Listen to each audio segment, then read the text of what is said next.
พี่น้องเจอสวนดอกทานตะวันแล้วพี่น้องเอ้ยมาเบิ่งนี่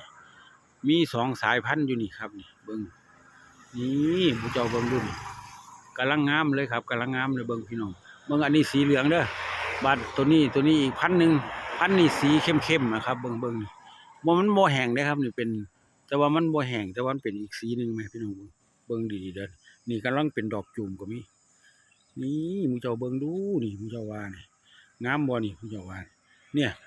กำลังเป็นดอกจุ่มๆตรงนี้นี่เบิ่งดูเดี๋ยวสิอันนั้นให้เบิ่งใกล้ๆนี่เบิ่งนี่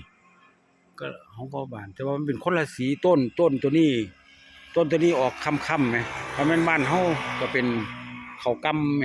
ข้าวกำกับข้าวขาวแม่นี่เบิ่งต้นมันดูงามคักเห็นบ่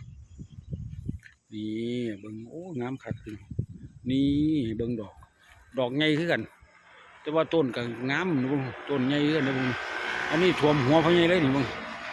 โอ้ยังคักเลยพี่ดอกกระหลายดอกคือกันนี่มึงไทยเบิ่ง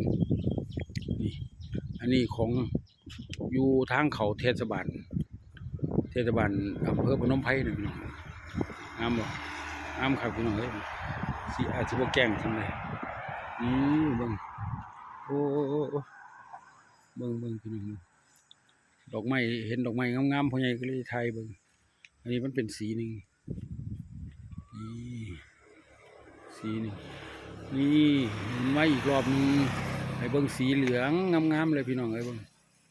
นี่ปั๊บนี่งามมองจะว่าชืบ